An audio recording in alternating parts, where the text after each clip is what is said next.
देखिए, हमें समझना पहले ये है कि जो इकोनॉमिक डिजाइन है, चाहे वो अमेरिका में है, चाहे यूरोप में है, चाहे वो भारत में जिसका पालन हो रहा है, वो डिजाइन ही यही कहता है कि एग्रीकल्चर को खत्म करना है। हमें ये समझना बहुत जरूरी है। अब देखिए, अमेरिका में किसान खत्म हो चुके हैं, हार्डली 2% से पॉपुलेशन से कम रह गए हैं। यूरोप में हर मिनट में एक किसान खेती छोड़कर जा रहा है। और भारत में और चाइना में या डेवलपिंग कंट्रीज में अब सारा जोर है। अभी आपको याद होगा, रघुराम राजन साहब भी खुद कहते थे कि सबसे बड़ा रिफॉर्म भारत में तब होगा जब हम खेती से लोगों को निकालकर शहर में ला सकते हैं, क्योंकि शहर में दिहाड़ी मजदूर की जरूरत है। ये हमें समझना है, ये इकोनॉमिक पॉलिसी का डिजाइन है। अगर आप नेशनल स्किल पॉलिसी का डॉक्यूमेंट देखें तो उसमें लिखा हुआ है कि 57% से हमें, पहले तो उन्होंने 18% कहा था, 18% पे हम गांव की जो एग्रीकल्चर की जो पॉपुलेशन उस पर ले आएंगे।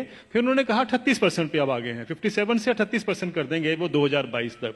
यानी ये सोची समझी रणनीति का एक हिस्सा है कि किसानों को खेती से बेदखल करना है, शहरों में लेके आना है। ये हमें जानना बहुत जरूरी है।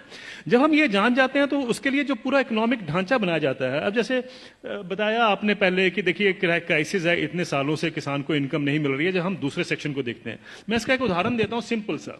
1970 में गेहूं का दाम 76 रुपए प्रति क्विंटल था, जो 2015 यानी 45 साल के बाद बढ़कर 1450 रुपए प्रति क्विंटल हो गया 2015 में। उसी दौरान मैंने बाकी सेक्शन ऑफ द सोसाइटी का हाल देखा, उनका क्या हुआ इनकम का।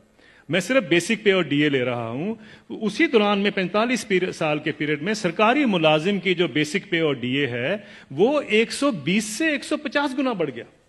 और जो स्कूल टीचर्स की जो तनख्वाह बढ़ी है उस दौरान में वो 280 से 320 गुना बढ़ गई। और जो कॉलेज के यूनिवर्सिटी प्रोफेसर्स हैं उनकी तनख्वाह 150 से 170 गुना बढ़ी है उस 45 साल के पीरियड में। किसान की जो इनकम है, जो गेहूं के दाम से या धान के दाम से आप नापेंगे, वो 19 गुना बढ़ती है। अगर ये जितने सरकारी मुलाजमों की भी अगर इनकम 19 गुना बढ़ी होती तो ये नौकरी छोड़ चुके होते आज तक। प्रॉब्लम यह है कि किसान का हक क्या बनता है। अगर हम 45 साल के बाद जब उसको 1450 रुपए मिले थे, अगर मैं 100 गुना भी उसकी इनकम बाकी इनकम पैरिटी के नॉर्म से चलता हूं, तो उनकी इनकम जो है या उनका मिनिमम सपोर्ट प्राइस जो है वो 7,600 रुपए प्रति क्विंटल बनता था। ये उनका हक है। 7,600 रुपए क्विंटल बनता था, उनको मिला 1450 रुपए। फिर ये कहा जाता साहब ये पैसा कहां से आएगा। कभी आपने पूछा जब कॉर्पोरेट को पैसा दिया जाता है कहां से आएगा?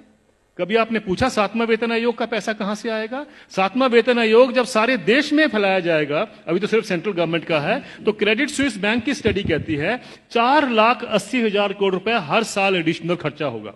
किसी ने नहीं पूछा कि पैसा कहां से आएगा।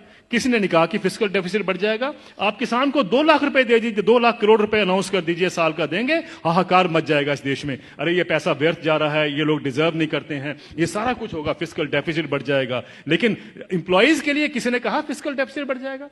ये सारी इकोनॉमिक नीतियां हमें जानने की जरूरत है। ये किस तरीके से डिजाइन बनाया गया है कि किसान को हम गरीब का गरीब ही रखें।